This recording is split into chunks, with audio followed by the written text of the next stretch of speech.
Oke, halo teman-teman, kembali lagi bersama aku Ahmad Zididin Zidan dengan 3 digit terakhir 065. Aku dari TRO Angkatan 24 dan aku berasal dari kelas praktikum C, yaitu praktikum Sistem Embedded.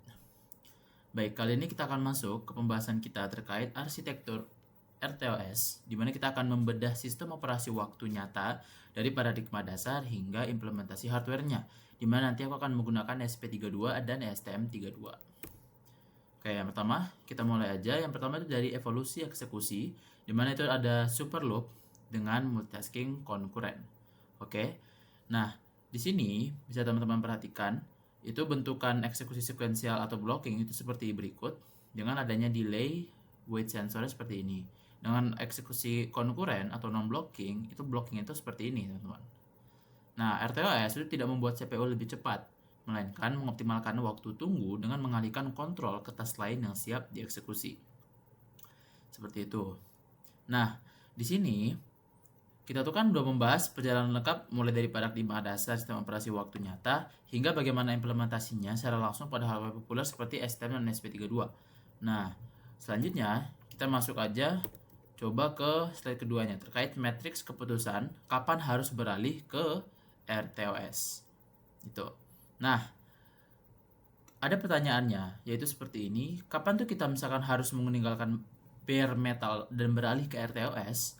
Matriks ini tuh akan membantu kita untuk sistem sederhana dengan alur linear, seperti membaca sensor dasar, bare metal yang sudah cukup, dan sangat efisien dalam penggunaan memori. Namun, ketika sistem Anda menjadi kompleks dengan banyak event asinkron, seperti pada gateway IoT atau kontrol motor presisi, RTOS adalah jawabannya. Nah, RTOS itu memberikan responsivitas yang deterministik, di mana task berprioritas tinggi langsung dieksekusi, meskipun ia membutuhkan sedikit overhead memory untuk OS kernel. Kita lanjut aja. Di sini bisa teman-teman lihat di bagian dimensinya, dia kompleksitas sistemnya bare metal itu sederhana, alur programnya linear. Kalau RTOS dia kompleks, namun banyak event asinkron. Nah, kalau responsivitasnya itu bare metalnya itu rentan terhadap delay blocking code. Kalau RTOS-nya dia deterministik, task prioritas tinggi langsung dieksekusi. Sedangkan kalau misalkan penggunaan memorinya di bare metal itu sangat minim, efisiensi untuk MCU kecil. Nah, kalau RTOS dia membutuhkan overheat untuk OS kernel, yaitu adalah stack per task. Lanjut, kalau untuk dari kasus penggunaan idealnya, bare metal itu sensor sederhana, aktuatornya juga dasar. Sedangkan RTOS, gateway-nya IoT, kontrol motor presisi, dan sistem dual core. Itu. Nah, selanjutnya itu adalah siklus hidup task. Mekanisme transisi state narasi di dalam RTOS, setiap task memiliki siklus hidupnya sendiri. Terdapat 4 state atau status utama, yaitu ada ready, running, block, dan suspended. Task yang siap berjalan menunggu di antrian ready. Oke. Ketika scheduler memilihnya, task masuk ke status running dan menguasai CPU. Namun, jika task harus menunggu sebuah event atau memanggil fungsi vtask delay seperti ini, vtask delay sini, atau menunggu semafor, nah, maka ia akan masuk ke status block. Sebuah task yang sedang running juga bisa dikembalikan ke status ready melalui preemption, kalau nggak salah namanya, yaitu jika ada task prioritas lebih tinggi atau jika jatah waktunya habis. Nah, status terakhir adalah suspend, di mana task dihentikan secara paksa dari sistem, gitu. Kita lanjut ke bagian anatomi scheduler, primitif versus kooperatif. Bagaimana OS memilih task, mana yang berjalan? Nah, ini adalah tugas scheduler. Ada 2 pendekatan, preemptive dan kooperatif. Pada preemptive scheduling, OS memiliki kendali penuh. Jika ada task berprioritas tinggi yang tiba-tiba siap, OS akan langsung menginterupsi task berprioritas rendah kapan saja, bahkan sebaliknya. Pada cooperative scheduling, sebuah task harus secara sukarela melepaskan kontrol CPU menggunakan fungsi seperti yield. Pendekatan kooperatif ini beresiko menyebabkan starvation atau kelaparan jika ada satu task yang menahan CPU terlalu lama. Oke, selanjutnya kita masuk ke bagian zoom in, mekanisme time slicing pada prioritas identik. Lalu, apa yang terjadi jika ada 2 atau lebih task dengan prioritas yang persis sama? Nah, disinilah mekanisme time slicing bekerja. Menggunakan algoritma round robin, scheduler akan membagi waktu CPU secara adil. Perpindahan antar task atau context switch terjadi secara otomatis pada setiap ketukan detak OS atau sysdig. Dengan adanya tick interrupt ini, kita bisa mencegah terjadinya dominasi CPU oleh satu task aja. Nah, sekarang mari kita bahas fondasi penting lainnya terkait manajemen memori. RTOS membagi memori menjadi stack dan heap. Stack dialokasikan secara statis per task dan digunakan untuk menyimpan variabel lokal serta konteks CPU. Resikonya di sini adalah stack overflow jika variabel Anda terlalu besar. Di sisi lain, heap adalah memori dinamis yang dikelola oleh OS. Digunakan untuk antrian atau queues, semaphore, dan resource yang dibagikan antar task. Tantangan utamanya pada penggunaan heap adalah risiko memori fragmentation. Kita lanjut, mari kita bawa konsep ini ke dunia nyata dengan membandingkan dua mikrokontroller populer, yaitu di ESP dan di STM. ESP32 itu menggunakan arsitektur dual core, yaitu Pro CPU dan Up CPU. Dengan ESP32 ini, kita mencapai true concurrency, di mana task dapat berjalan benar-benar bersamaan secara fisik dua inti yang berbeda. Misalnya, satu untuk Wi-Fi dan satu untuk logika aplikasi. Nah, sementara itu, STM32 itu umumnya menggunakan arsitektur single core STM32. Nah, STM32 ini mencapai pseudo concurrency atau eksekusi task A, B, dan C yang terlihat bersamaan di mata kita. Namun, itu sebenarnya berkat kecepatan time slicing scheduler pada satu inti prosesor secara bergantian. Selanjutnya, sebagai sintesis, gambar ini menyatukan semua komponen yang telah kita bahas. RTOS bukanlah sekedar kumpulan baris kode. RTOS adalah sebuah ekosistem yang sangat dinamis. Di atas hardware layer, scheduler bekerja layaknya seorang konduktor, mengatur memori, antrian task, dan state, yaitu ada running, block, dan ready tadi, agar aliran data dan konteks dapat berjalan secara deterministik dan mulus. Oke, yang terakhir, sebagai penutup, jika kita ingin mengimplementasikan RTOS, ingatlah 3 aturan emas ini. Pertama, never block. Jangan pernah gunakan fungsi blocking statis seperti delay konvensional. Selalu gunakan VTask delay agar CPU bisa dialihkan. Kedua, stack sizing. Alokasikan ukuran stack dengan presisi dan hindari variabel array masif dalam fungsi lokal untuk mencegah stack overflow. Ketiga, core awareness. Kenali arsitektur perangkat keras Anda. Gunakan task pinning pada sistem dual core atau ESP32 untuk memisahkan proses intensif radio, yaitu dari Wi-Fi atau Bluetooth dari logika aplikasi. Baik, mungkin segitu aja pada presentasi ini. Kita akan masuk ke bagian praktiknya. Di sini ada codingan yang sudah dipersiapkan juga. Itu di sini.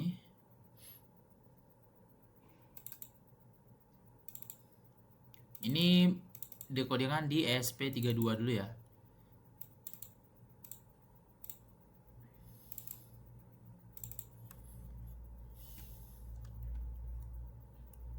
Nah, codingan yang di ESP32 itu seperti ini. Nanti kita juga jangan lupa akan menggunakan dari platform I/O. Kita akan menggunakan di bagian platform I/O di sini. Nanti untuk sebagai pengganti untuk mengirimkan sinyalnya ke dalam ESP32 itu sendiri.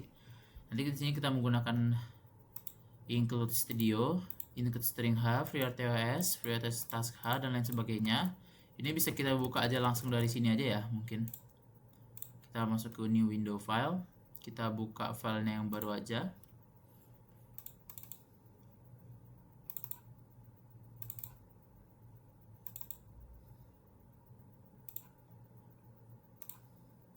Oke. Nah, kita akan buka dia langsung dari sini aja ya.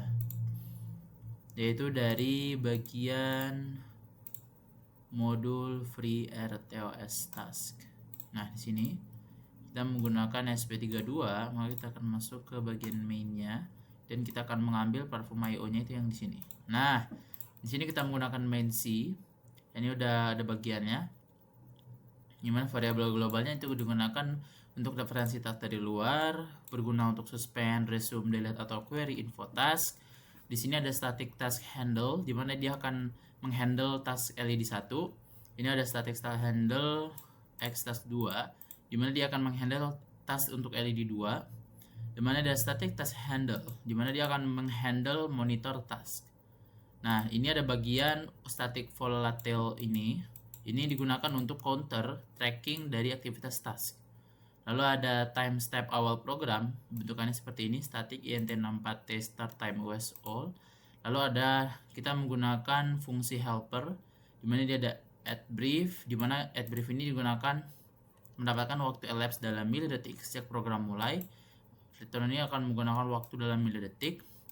Dan kita juga di sini menggunakan ASP timer get time yang mengembalikan mikrodetik dengan resolusi tinggi, di mana dia akan bitnya itu 64 timer hardware ASP32.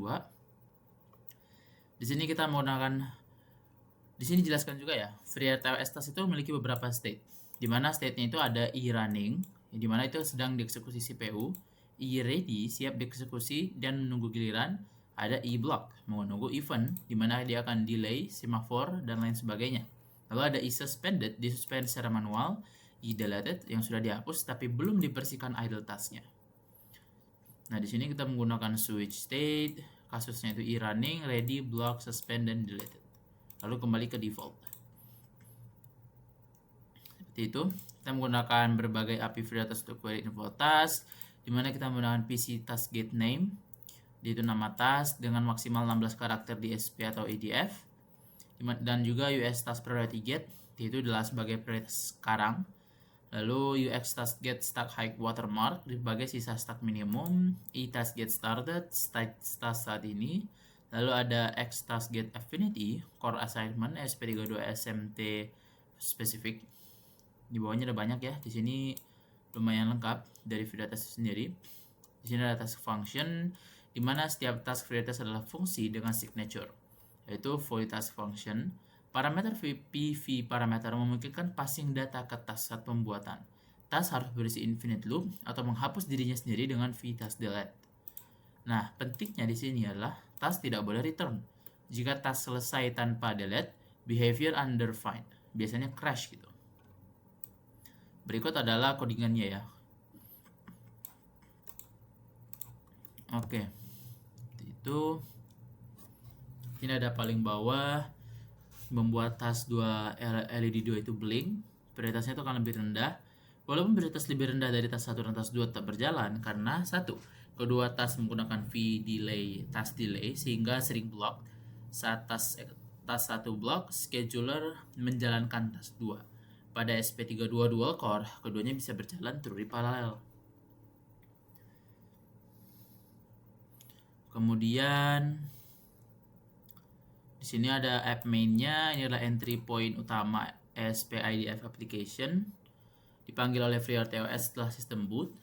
Nah, pentingnya di sini adalah tentang SP32, app main-nya itu berjalan di main task pada core node.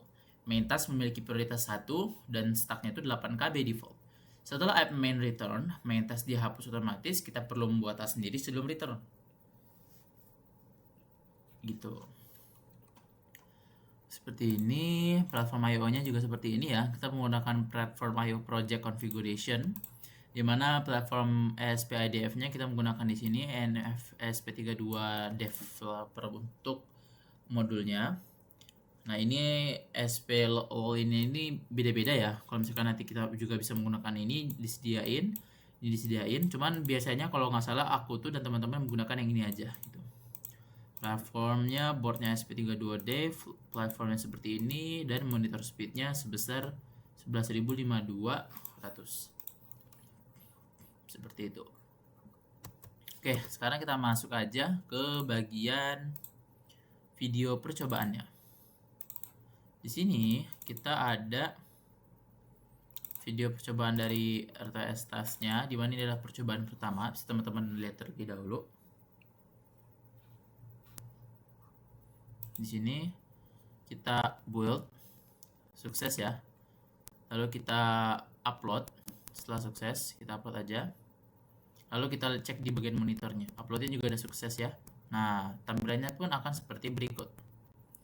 Seperti teman-teman lihat, table task FreeRTOS-nya akan muncul dan dia akan langsung memunculkan masing-masingnya. Ada dari task monitornya, yaitu stacknya berapa, LD1, LD2, idle, dan lain sebagainya. dia akan memunculkan berbagai keterangan-keterangan di bagian monitor sistemnya ini.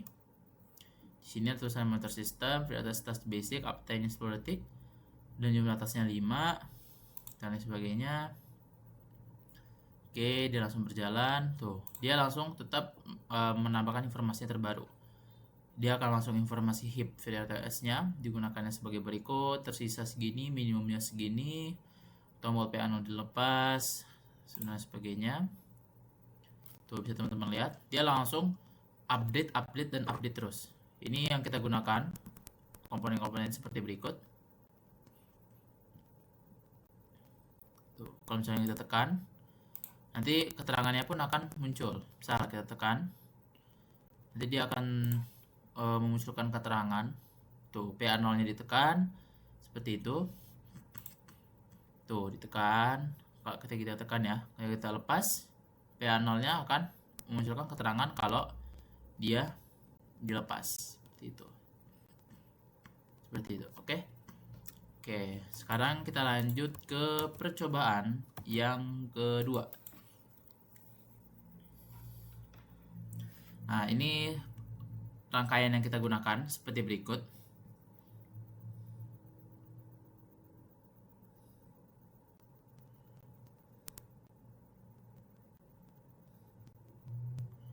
Itu, ini program yang kita gunakan.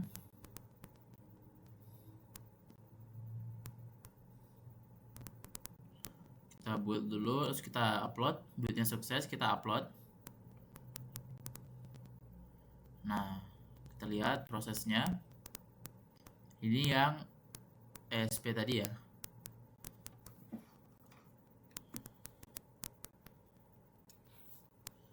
Nah, kita lihat yang serial monitornya.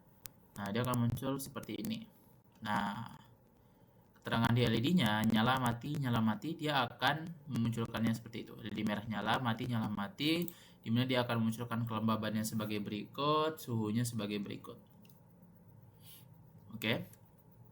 Untuk yang STM, kita akan lihat ya. STM itu kita lihat di sini aja. STM. Oke, di sini. Nah, ini yang STM dan ini untuk platform IO-nya. Nah, seperti ini. Nah, program ini adalah Task Create Basic, pembuatan task FreeRTOS dasar, di mana program ini mendemonstrasikan pembuatan task dasar menggunakan FreeRTOS pada mikrokontroller STM32 dengan 2 task LED blink dibuat menggunakan X task create dengan prioritas berbeda, ditambah 1 task monitor untuk memantau status sistem. Nah, konsep yang kita pelajarin adalah X task create, di mana dia akan membuat task baru secara dinamis. V task delay itu menunda eksekusi task atau non-blocking. Lalu ada task priority, pengaruh prioritas terhadap penjadwalan. Lalu ada stack management, pemantauan penggunaan stack. Lalu ada heap monitoring, pemantauan sisa memory heap. Lalu ada arsitektur task, di mana task LED 1 dan sebagai prio 2 prioritas 2, lalu task LED 2 prioritas 1, task monitor itu sebagai prio 3. Nah, ada hardware yang digunakan. Di sini ada keterangannya juga ya. Yaitu ada STM32 itu sendiri, LED built-in-nya di PC13, LED eksternal di PB0, USART di PA9 sebagai KTX, lalu di PA7 sebagai RX-nya. Di sini kita menggunakan baud rate-nya 11.100, 15.200. Di sini ada programnya sebagai berikut. Deklarasi export stick handler untuk fix warning. Di sini ada variabel globalnya, di mana menggunakan handle UART untuk komunikasi serial yang digunakan oleh semua task melalui printf. Lalu ada handle task FreeRTOS dan simpan untuk memantau status mengambil informasi task. Seperti ini sebagai tadi ya, sama ya. Static task handle, dia akan handle task LED1 di PC13. Yang ini static task handle XTX2 handle 0 itu handle task LED2 yang di PB0. Lalu ada untuk task handle untuk monitoring task. Lalu kita menggunakan counter toggle LED untuk setiap task, volatil karena diakses dari task yang berbeda. Di sini lumayan panjang ya. Sini ada deklarasi fungsi prototype sebagai berikut. Lalu ada retarget printf-nya sebagai berikut. dan dimana fungsi ini akan dipanggil oleh printf dan sprintf untuk mengirim karakter. Lalu di sini ada interrupt handlers. Nah, dimana system timer handler ini digunakan bersama oleh HAL untuk hal delay dan FreeRTOS untuk tick schedule.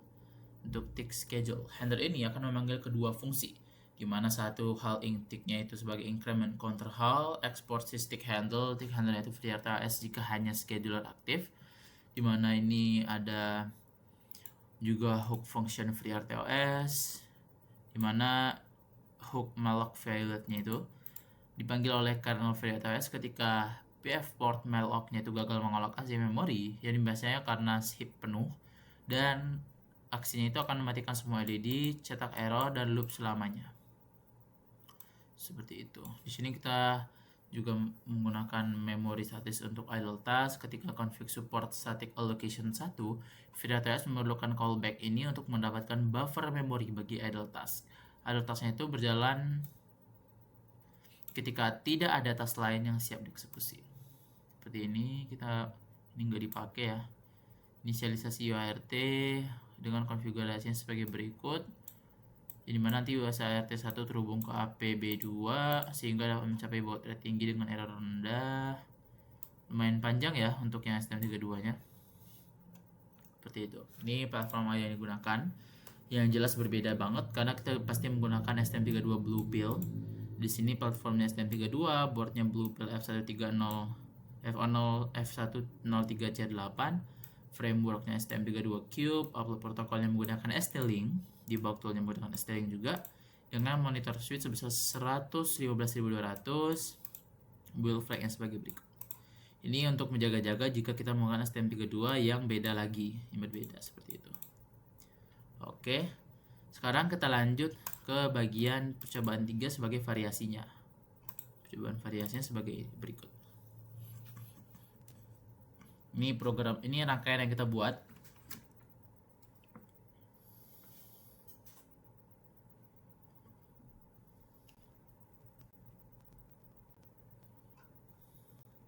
Ini terbalik ya.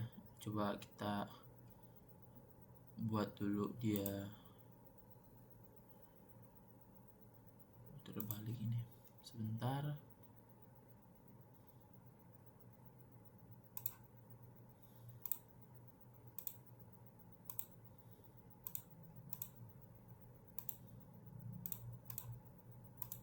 Nah, seperti ini. Teman-teman lihat. Ini rangkaian yang kita gunakan.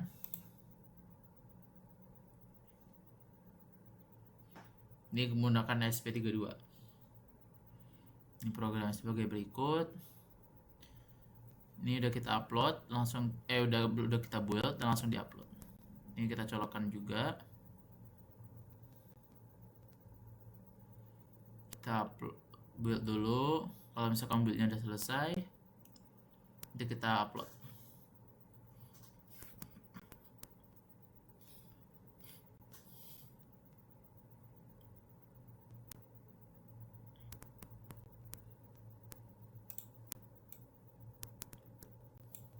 Tuh, connecting. Sukses. Nah, ini tampilannya akan seperti berikut ya. Kita lihat aja. Nah, nanti dia akan lihat seperti itu. Project inovasinya Smart Temp Alarm RTOS, di mana touch sensornya itu akan mengupdate suhu, di mana suhunya itu sebagai berikut. Langsung diupdate terus. Status normal, LED yang berikut normal juga, update suhunya sebagai berikut. Zoom, touch sensornya seperti ini.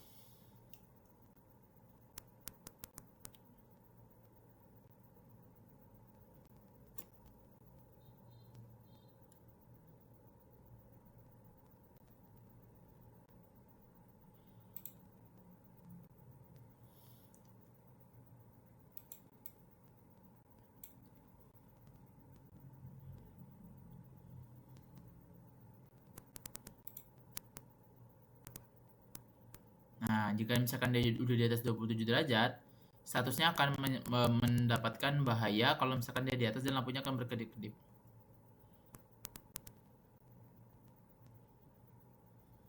Ya, tunggu aja nih. update suhunya masih terdeteksi bahaya di mana suhunya terlalu tinggi.